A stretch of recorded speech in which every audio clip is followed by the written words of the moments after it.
It is now our honor and our pleasure to welcome in Davante Adams of the Las Vegas Raiders. Davante will be featured in a Netflix docuseries that drops tomorrow. It's fittingly called Receiver. Good morning to you, Davante. We appreciate you.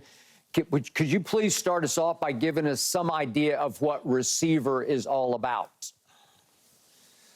Well, I'm sure most of the audience probably heard of, at least if they haven't seen The Quarterback. So it's a little bit of a spinoff of that.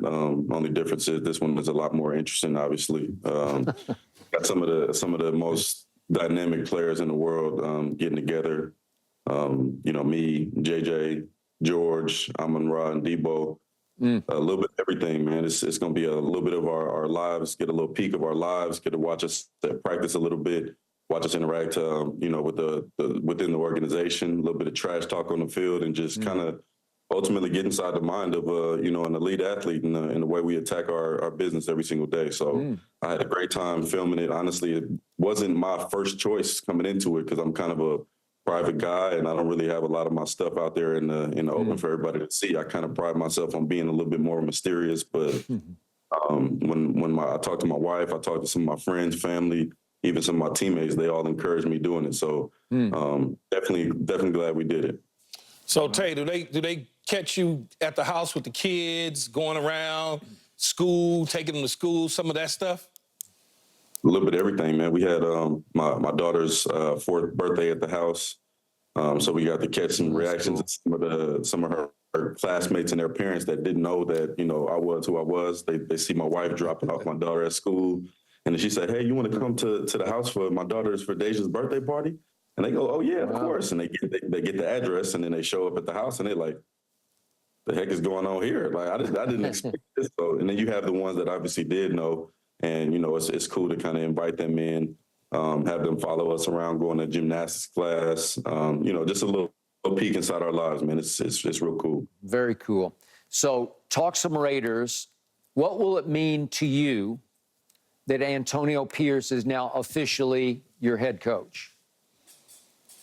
I mean, we really just picking up where we left off. And it wasn't a whole lot in mind where I was thinking, any other possibility, really, just based off of the way, you see how it looked the week before he got, made the head guy, and then the week after, it was two totally different products out there on the field. And you can say what you want about the New York Football Giants, but still a team that's in the NFL either way. So we went out there, rallied together, and he was able to pull something out of some guys that maybe they didn't even know, they had inside themselves. So to me, that's how I measure a true, great head coach, or at least a guy that has the potential to be a great head coach, is how much he can demand from his guys. Similar to what, you and I, Key, what we were just talking about, Coach Dub. Sometimes you have a guy that's the third receiver and you think maybe you need another guy to, come in and replace him. But sometimes you just need a new coach, man, to, help that player realize his true potential. And come out there and be able to display it on the field every single Sunday. Well, no disrespect, Tay, to your quarterbacks at all. No disrespect to them. But you don't have any household names at the quarterback position. So I'm feeling like there's going to be a whole lot of dungy ball, running the football, dinking and dunking this year and playing defense. And if that's the case, how will you go about approaching this season, knowing that you may not have as many opportunities that you may have had in the past? Well, the way we play the game ain't gonna change, man. At the end of the day, you look at my career at this point, for Aiden or Minshew or whoever you want to look at this point, if you were trying to decide if I was going to be the player I am today based off of what you've seen in the first 2 years, you would have never said that this, I would have been sitting on here talking to you guys about being on a docuseries on Netflix. You would have never imagined that. So sometimes you can't count your chickens till they hatch, and, give guys an opportunity to get a little bit more experience and get out there, and things change, man. Because like I said, I'm the ultimate example of that. I went out there and laid a couple eggs my first couple of years. My rookie year wasn't a complete disgrace, but then the second year, double back, and this was supposed to be the year that I was supposed to come into my own and to assume a little bit of a bigger responsibility. And I kind of, in essence, dropped the ball on that. So for me, I don't like to count anybody out until they're all the way out. So I see a lot of promise in Aiden right now, and the rest of the guys are going to keep working, and we'll figure out a way to make this thing work. So what did Aiden O'Connell show you last year as a fourth-round rookie? We came in with a different level of confidence, man, and you guys. I mean, I know Keith for sure. You know how this goes, but sometimes you have a young guy come in, throw into a guy, or vice versa, and when it's a guy and it's somebody that you really it means a lot to you, and you want to bring your best every single day, and you want to make them really trust you. It's not easy to come in and win over the number one guy like that. So I think part of it is the learning curve and understanding how to just maneuver through the NFL and figure out how to play with your guys. And Aiden's on his way. He came in with a different level of confidence. Wasn't all shaken up at the fact he's throwing to Davante or Jacoby. It was just kind of like playing football, and that type of confidence is what kind of got me believing in him. Tay, y'all are looking up to pass the Kansas City Chiefs. You beat them last year, obviously. That was a big win for y'all. How do you take the next step, though, in getting in front of them and pushing them down? We got to win a Super Bowl to do that. I mean, at the end of the day, we can win the last game, we play against them and all of that. And that, that's obviously, that helps us mentally as we move forward, beating a team on Christmas, on the road. At that point in the year, it's not easy to do, especially when it's the best team in football. They earn the right to be able to say that consistently now. So for us, we just got to come in and one foot after another. And it sounds boring, but that's the only way to do it, especially when you're playing against a team that's been doing it at a high level for such a long time. We can't really knock them off their horse just by coming in and winning one game at the end of the year. It's going to come down to at least taking care of them the right way both times we play them, if it's not hoisting that trophy at the end of the year. So back to your quarterback situation, a lot of speculation pre-draft that you would maybe trade up to snatch one of the quarterbacks. 6 of them went in the first 12 picks. How surprised were you that you wound up at 13 with Brock Bowers? I mean, based off my conversations with AP and some of the other guys that make those decisions, I wasn't too surprised. It was something that was brought to my attention before it happened. I knew we were basically just going to go with what we felt was the best available at that time. And I mean, after seeing Brock obviously coming in right now and with the kind of the situation we have, I would have loved to make the quarterback room a little bit more competitive, maybe, but. At the end of the day, I mean, you look at these highlights right here. This is what I saw all OTAs. Yeah. We did a panel. I get in front of the rookies. I'm trying to talk to them about what's to be expected, try to make them laugh a little bit. And Brock Bowers is sitting there like this, just locked in, businessman. No, not laughing at nothing I'm saying. He ready to go. And that's the type of player that I love to see. He probably gonna come in driving a pickup truck, and that's how it's supposed to be. Come in locked in and all about business. Hey, Tay, tell me this, because I didn't get a chance to ask AP last time I talked to him. Is Jack real, huh? He real, man. He real. He got a different level of swag to him. He's something, man. He's definitely one of the most athletic people I've ever been around, too. People don't really know that, but super athletic. He's a little undersized, obviously, but he makes up for it in his toughness and his mindset. So that's a guy that as soon as he came in with us, he made a splash, and we definitely relying on him to make some big plays for us to be the team we need to be.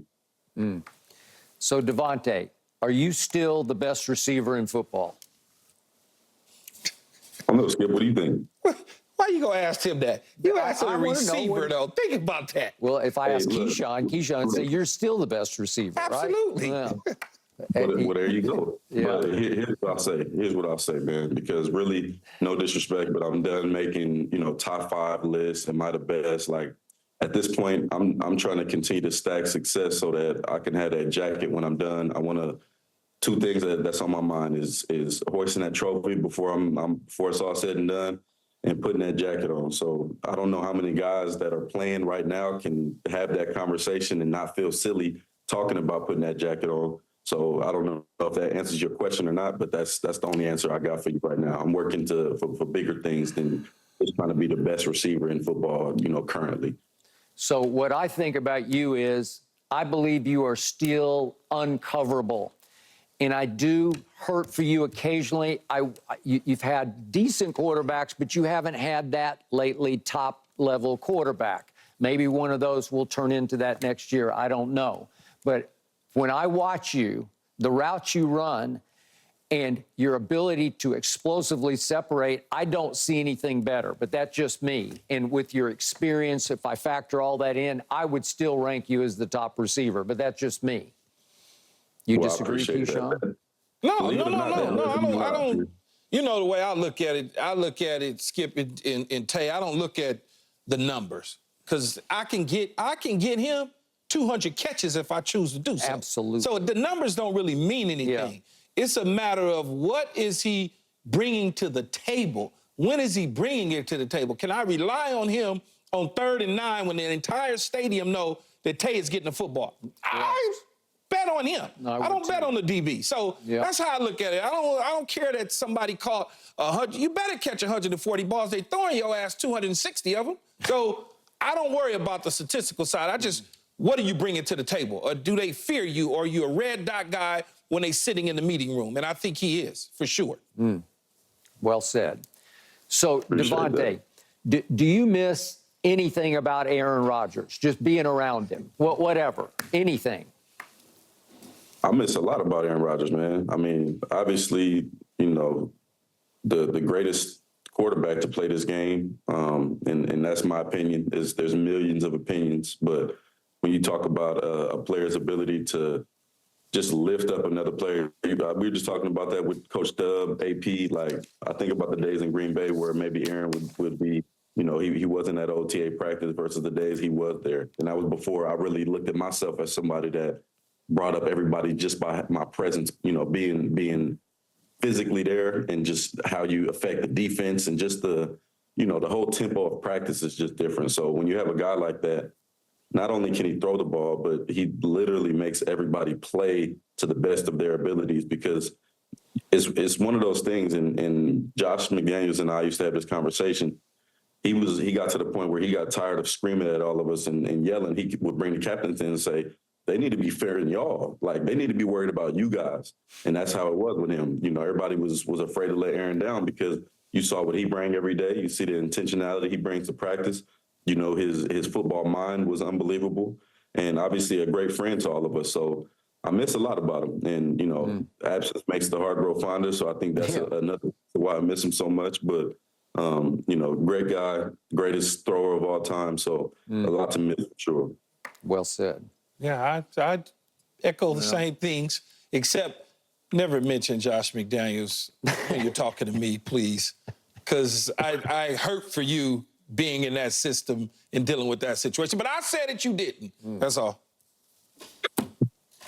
No comment. No comment. No, I don't want you to get in trouble. No comment. I said it. You didn't. All right, Davante, outside of yourself, who is the best receiver in football? Justin Jefferson. Why? I think he is, like, we talk about how the numbers and everything, right? And they definitely are not. And I think over time, I think just because of how many great receivers there are right now versus even 10 years ago when I got in the game, you think of 3 top guys. You know, it was Julio Jones, it was AB, and it was whoever, you know, maybe one other guy that you can, you know, spin out of there every year and have them in the top 3. Whereas now you got so many dudes where it's hard to even say, you know, they ready to bump you out. They don't want to keep the same king in there, because there's so many guys that you got to give everybody a turn to be in the top 5 or whatever, you know, essentially. So, but when I look at his tape, I look at a dog. I look at something that's really underrated. Is, you know, he does this now. Their offense is not very.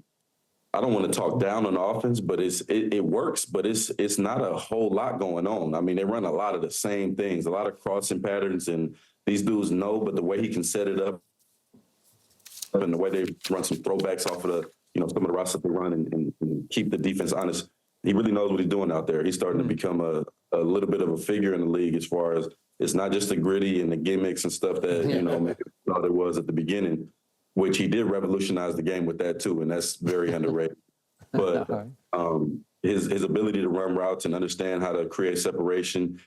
One thing people don't talk about enough is the boy can catch the ball, like, up there with some of the best of them, you know, and you don't look at him one-handed and everything like how O used to do when we got in, but you talk about catch rate and throwing the ball up, jump balls, and just falling in love with that football. You know, I admire that about him. So he's a dog. He plays real hard, and, you know, he's a showman, too. It's hard to be a showman. You get out there and show up every single week and put those numbers up and help your team win. And he's been doing that consistently for, I think, like 4 years now. So first year we saw it, we weren't all like, yeah, for sure, he's going to be this forever.